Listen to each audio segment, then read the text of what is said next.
Amis internautes de Guérit TV Monde et de Guérit Radio, merci de prendre le rendez-vous sur votre émission matinale, le meilleur réveil. À suivre donc dans quelques instants le condensé de l'actualité à travers la revue des titres, le bulletin d'information et nous recevrons pour vous sur ce plateau Mathieu Kolaole-Boko dans le forum matinal. S'en suivra donc l'interview matinale avec l'invité de ce jour et on va boucler avec Fauzia Sefo dans la revue des titres. Bérangère Bolien déjà sur ce plateau. Bérangère Bolien, bien le bonjour. Bonjour à vous Latifat Koroni. On vous retrouve tout juste après dans la revue des titres.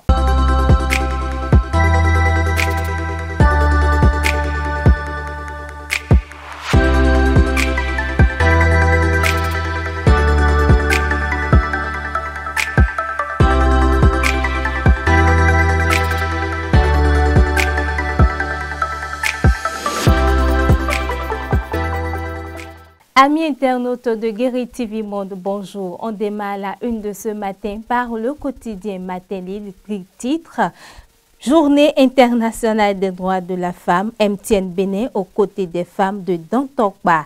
L'emblème du jour de son côté titre, succession de Patrice Talon, les partis politiques face au défi de la continuité. Fraternité de son côté titre, réouverture des frontières entre le Bénin et le Niger, Soglo Yahi Issoufou, charisme pour le dégel, retour d'espoir après l'invitation du président Tiani, audio Soglo Yahi.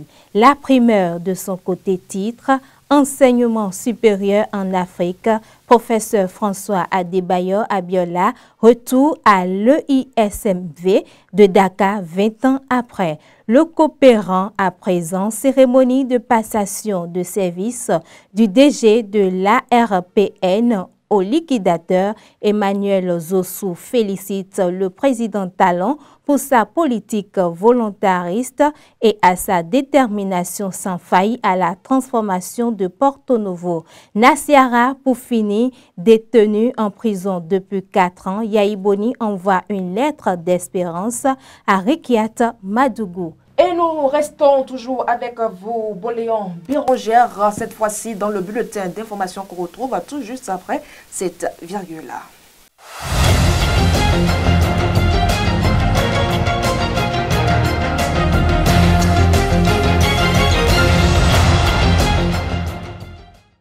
Mesdames et messieurs, bienvenue dans ce bulletin d'information. Nous ouvrons par cette brève. Les deux anciens présidents de la République, Nicéphore Soglo et Boni Yahi, se rendront une fois encore à Niamey pour une rencontre avec les autorités nigériennes.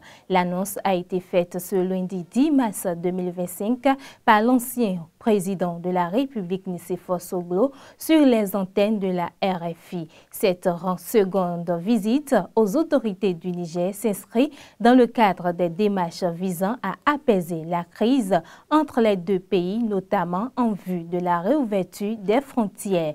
L'évaluation basée sur des critères qui est au cœur de l'approche par compétence est la méthode privilégiée par le système éducatif béninois depuis près de 2 décennies. Cependant, certains parents d'élèves estiment que cette approche affecte négativement les performances des apprenants en raison de l'absence de compétitivité entre eux. Suivez plutôt. Depuis près de 2 décennies, le système éducatif béninois a adopté l'approche par compétences comme méthode d'apprentissage.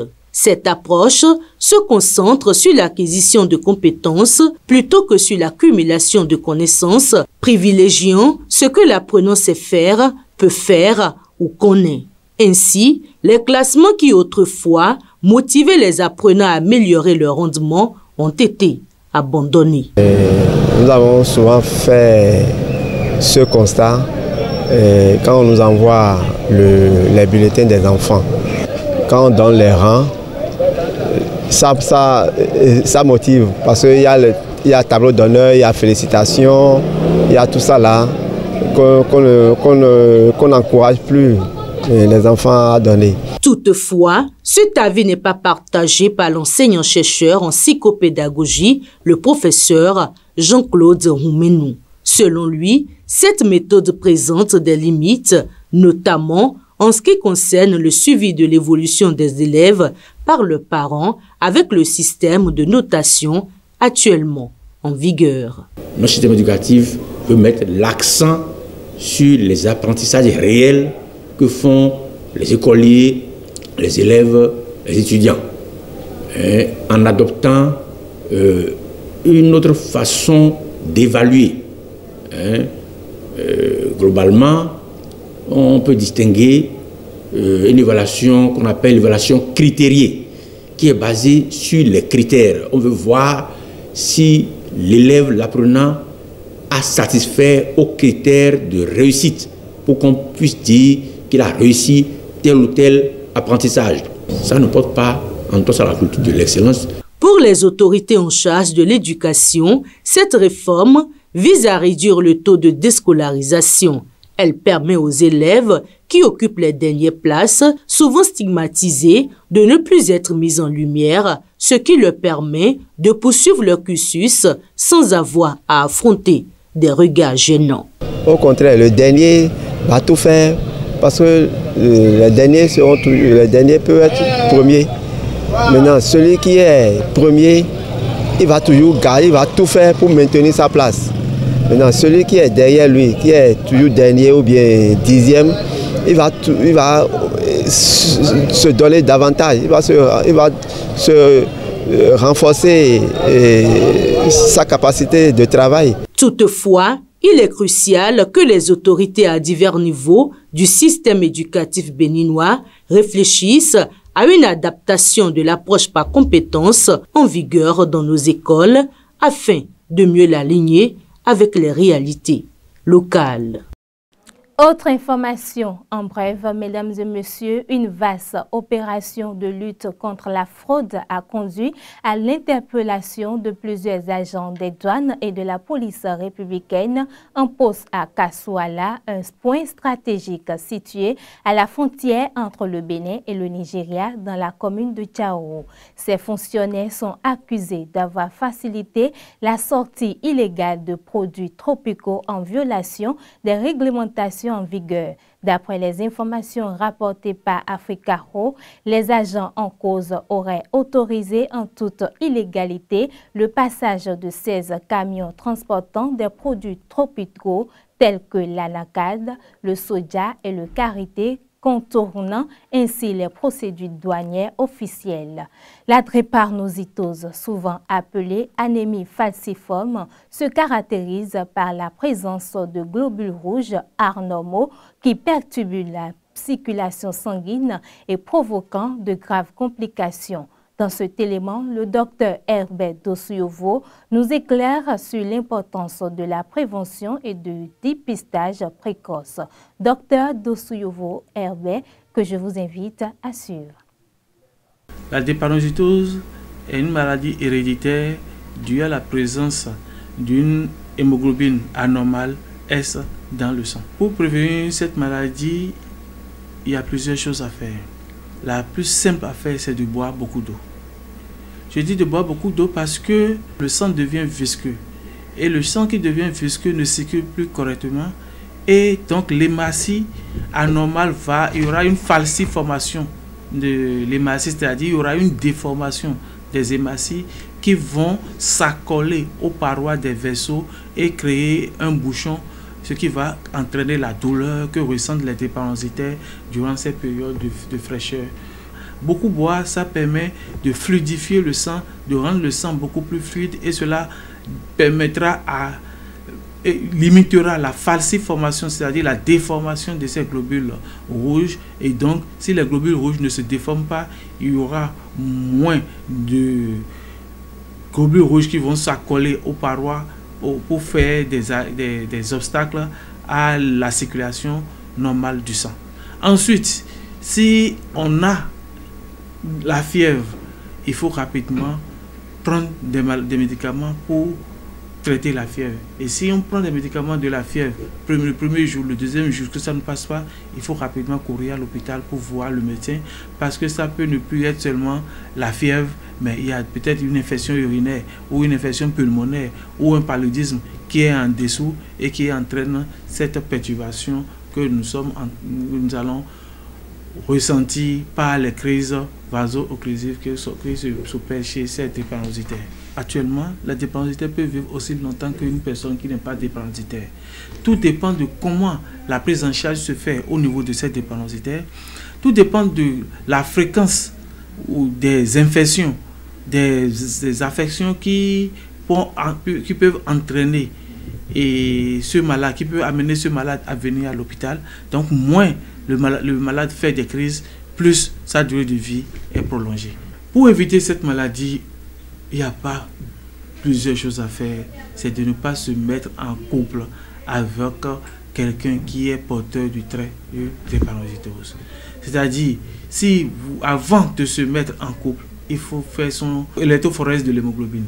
Et si vous êtes AS ou SS, il ne faut pas se mettre avec quelqu'un qui a un S dans son organisme aussi. Il faut privilégier quelqu'un qui est homozygote AA, c'est-à-dire celui qui n'a pas du tout de trait de la maladie dans son organisme. Mais si vous êtes AS et que vous vous mettez avec quelqu'un qui est aussi AS, vous avez 25% de chance de donner un enfant qui va faire sérieusement la maladie, et vous avez 50% de chance de donner des enfants qui auront encore le trait de la drépanocytose, qui pourront le transmettre encore à leurs enfants, parce que c'est une maladie héréditaire et on ne peut pas actuellement éviter cela, à part le fait de ne pas se mettre en couple avec quelqu'un qui est déjà porteur du trait de la drépanocytose. C'est tout pour ce bulletin d'information. Merci à vous, Bérangère Bouléan, pour toutes ces informations. Mesdames et messieurs, nous allons à présent retrouver Mathieu Kolaole-Bokor dans le forum matinal.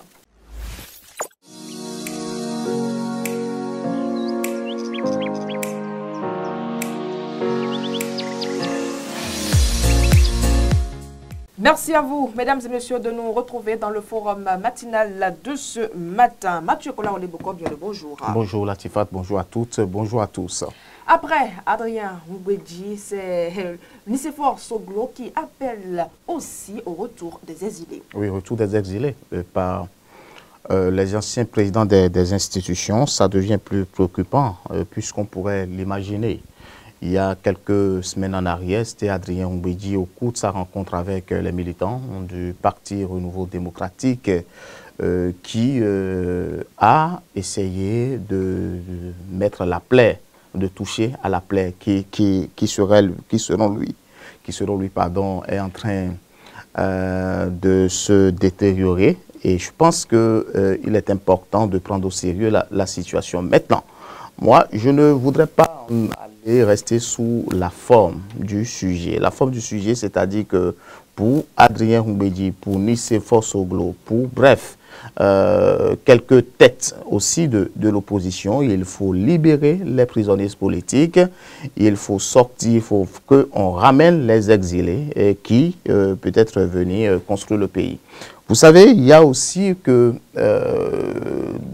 sur tous les régimes, il y a un problème qui se pose. Le problème là, nous l'avons connu avant Kérékou, nous l'avons connu pendant le régime Kérékou, nous l'avons connu même quand le président Soglo était venu au pouvoir, et même avec Bouniaï, nous avons connu quelques difficultés judiciaires avec quelques autorités. On ne viendrait pas là.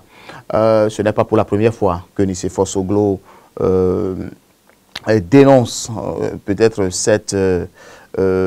cette situation pour qu'on puisse libérer certaines têtes des acteurs phares de la politique, mais reste-t-il la bonne procédure à pouvoir peut-être dénoncer sur les médias?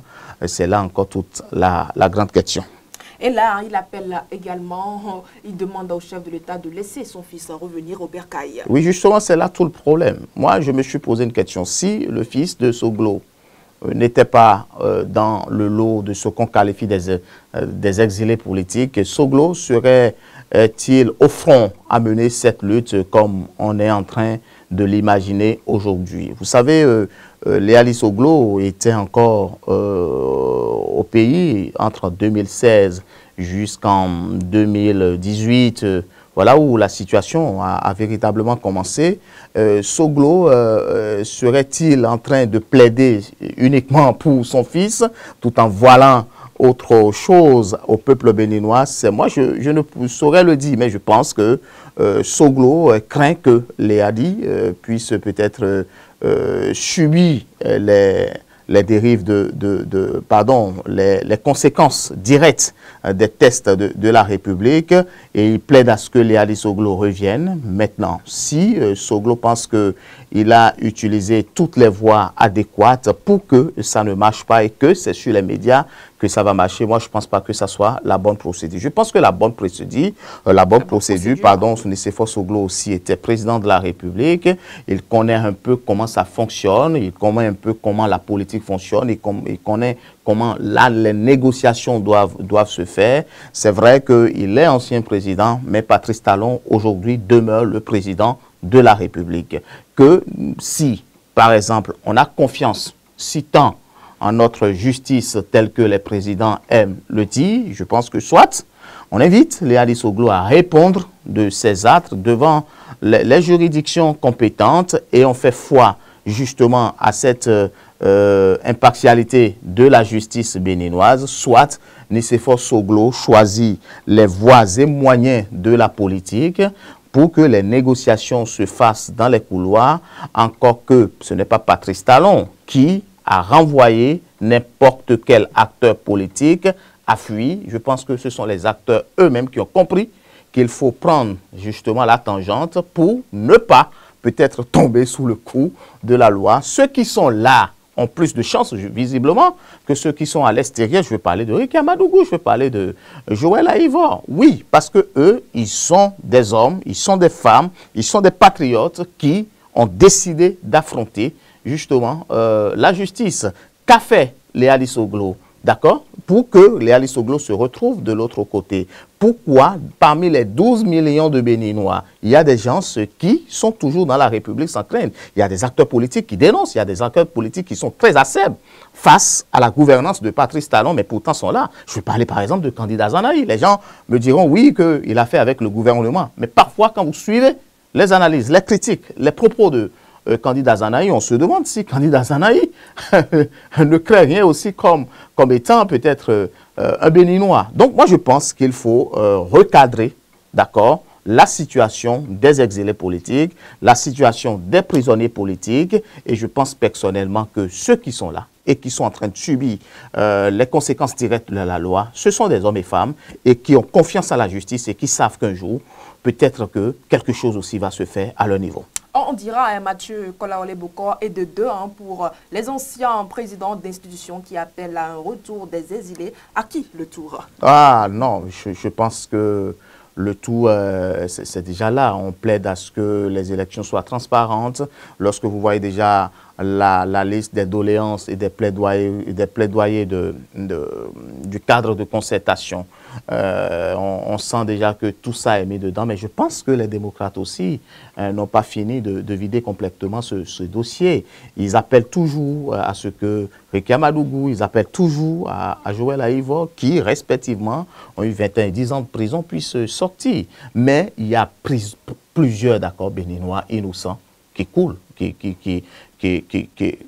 subissent aussi les conséquences directes de la loi. Je ne dis pas qu'il faut laisser Joël Aïvor, il faut laisser Ricky Amadougou derrière les barreaux. Mais je pense aussi, ils sont tous des Béninois et je l'espère que peut-être que la vérité un jour va triompher tel que le dit l'opposition. Mais je pense que l'opposition doit travailler de façon diplomatique et de façon stratégique, de façon politique à ce que les choses puissent évoluer d'une manière ou d'une autre. Parce que si on arrive, d'accord, ou si on est arrivé à organiser la conférence des forces vives de la nation, c'est parce que nous avons un génie béninois et ce génie béninois pourrait encore triompher d'ici 2026, d'accord, avant les élections générales, je veux parler des législatives, communales et présidentielles, et il est important que la classe politique puisse se revoir, ce qui fait que, d'accord, ces exilés politiques ou ces prisonniers dits politiques qui sont là et qui n'arrivent pas à trouver peut-être encore solution, c'est cette division de l'opposition, parce que l'opposition aussi a un problème entre elle,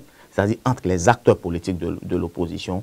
Il y a toujours le problème d'ego, et il y a aussi le problème de logo qui se pose, et le jour où que ce soit les démocrates, le GSR, le MPL et tout ce que vous voyez autour de cette opposition-là, puissent franchement parler le même langage. Je pense que Patrice Talon aussi a les oreilles pour écouter. Et je pense qu'au-delà de tout, il est aussi un patriote, il est aussi un citoyen. Et lui-même, il prend du recul pour pouvoir analyser la situation. Même s'il est le chef, suprême des armées, même s'il est le premier des magistrats, il a aussi peut-être qu'il pourrait prendre du recul pour laisser les institutions fonctionner. Mais au-delà des institutions, nous plaidons à ce que peut-être Patrice Talon, politiquement, puisse aussi écouter l'opposition. Et nous espérons que d'ici quelques mois, quelques semaines, ces cris de cœur qui viennent d'ici là, et peut-être on ne sait pas encore à qui le tout, peut-être ce serait Boni Yahi, pourquoi pas, on espère que, encore il pourrait revenir, on espère que peut-être l'opposition, la mouvance pourrait se retrouver, et nous espérons que ce cri de cœur pourrait avoir peut-être des résultats probants pour permettre à ceux que ces exilés, en tout cas moi je ne les appelle pas des exilés politiques, ces compatriotes qui sont derrière les barreaux, qui souffrent et que leurs places sûrement ne sont pas derrière la prison, pourraient sortir un beau jour et que le peuple béninois pourrait applaudir et retrouver satisfaction, une lueur d'espoir. Et puis je pense que le meilleur pourrait encore se pointer à l'horizon. Bien à vous, Mathieu Kolaole Bokon, on vous retrouve demain dans cette même rubrique de votre émission, Le meilleur réveil. Mesdames et messieurs, tout de suite, la météo de ce jour.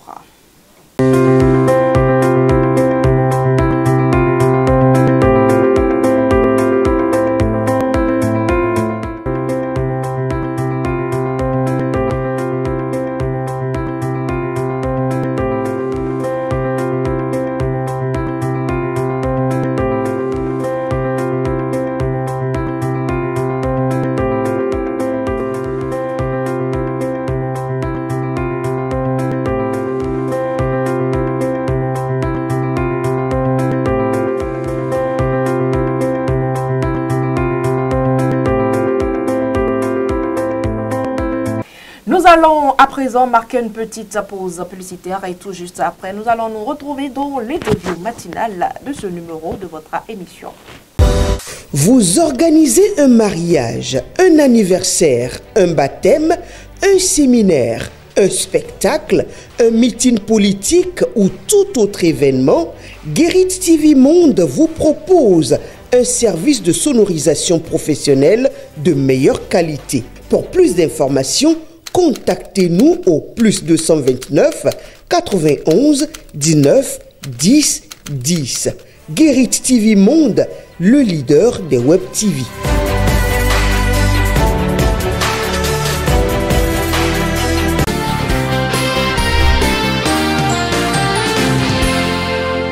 Dans la mise en œuvre de l'action publique, c'est-à-dire des actions qui sont faites pour poursuivre un délinquant, c'est-à-dire quelqu'un qui a enfreint à la loi pénale, il y a ce qu'on appelle l'opportunité de poursuite. Cette opportunité de poursuite, c'est une prérogative qui est reconnue au procureur de la République qui, lorsque les faits sont déférés devant lui, décide de poursuivre ou non.